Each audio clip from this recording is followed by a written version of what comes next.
Well, it's fall. I'm out here with Aaron from Al's Home Garden and Home. And Aaron, you are the shrub and tree buyer out here.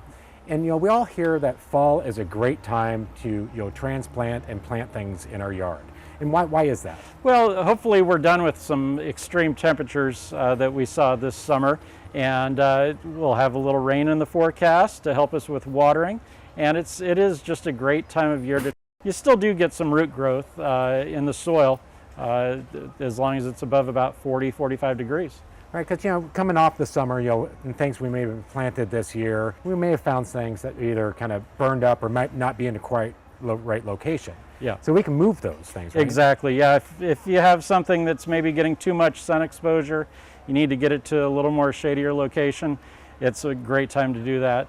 And hopefully next year it will take off and be successful.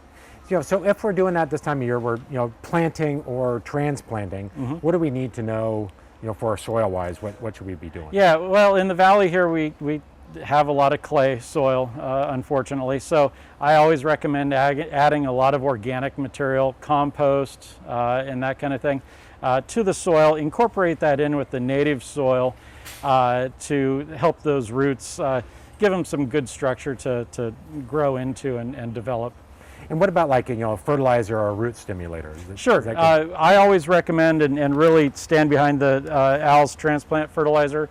That goes in the hole when you plant the plant. Okay. Put it around the root layer that is existing from the pot, and what that does is gives it an initial nutrition package to get it going, get it established, and help it with transplant shock, and get it through wintertime and into the spring. Yeah, because coming in spring, having that much more established root system is going to promote better growth and more support for that. And it'll make it through next summer that much better. Right. And there's a lot of things that we can still be planting to give us some color. As our yards have kind of petered out with a lot of the things. Looks like you've picked out some great shrubs that you could add to give you that kind of that late summer fall interest. I've got a few favorites here that I really enjoy. Of course, we have Crape Myrtle.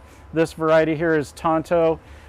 They're still blooming and will continue until we get heavy rains. The blooms will kind of melt away, but it's wonderful for fall color. Oh yeah, absolutely. Definitely.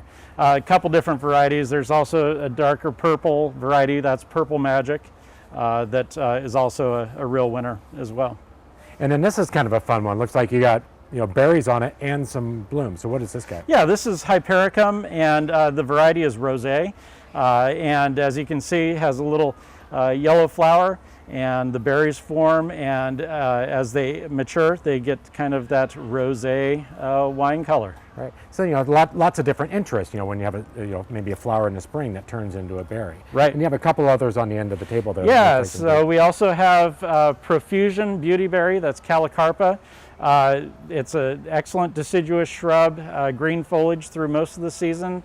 Wintertime, you get the really great clusters of purple berries. They'll get even darker here as the temperatures get cooler, and the robins love those in the wintertime.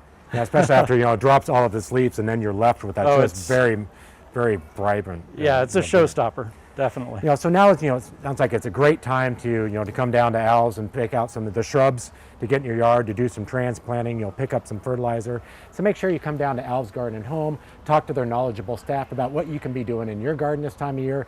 Pick up some fresh new plants and get outside and keep planting. So Aaron, thanks for having us and for all the information. Thanks, Ryan.